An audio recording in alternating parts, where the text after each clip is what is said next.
Hello all, and welcome to the Expert Metasploit Penetration Testing video series.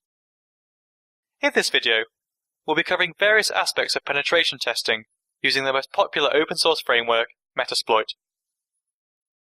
The entire video series has been divided into 8 different sections. Within them, we'll be covering all the important aspects of Metasploit and how we can use this framework in order to enhance our penetration testing capabilities.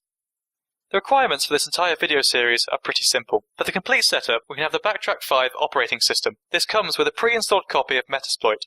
Apart from that, if you have a Windows operating system, you can download the Metasploit framework from its official website.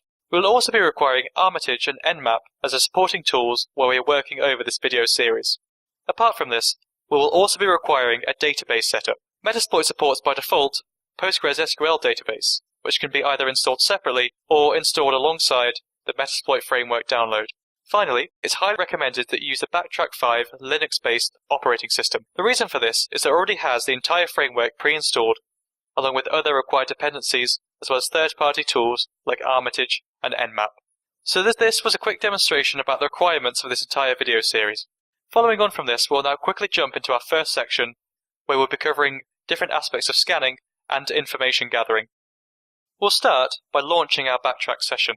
Now, in order to launch an nmap scan, or to view the different nmap options, we can simply type nmap and press enter. Here you'll see that it will reflect the different parameter values that we can pass during a scan. Here you can find the entire list.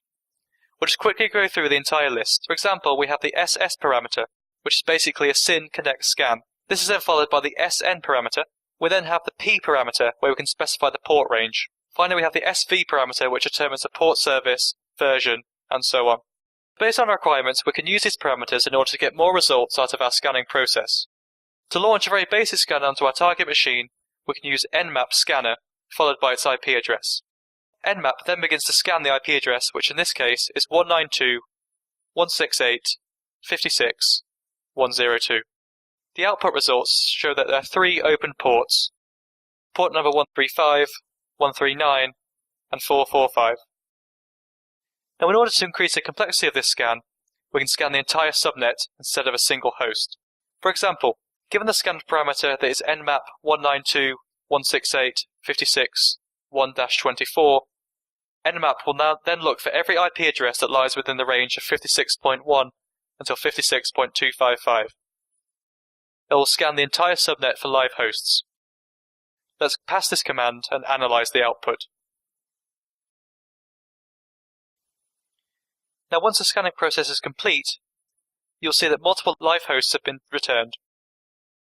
In this case, it is reflected the live host as 56.1, as well as showing that this port has multiple open ports on it.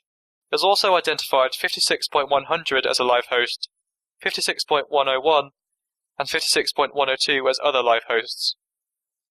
So from this, you can see that a single command has reflected the scan of the entire subnet in order to figure out the live hosts. So this was a quick demonstration of how we can use nmap in order to identify and gain information about different systems which are live in our target subnet.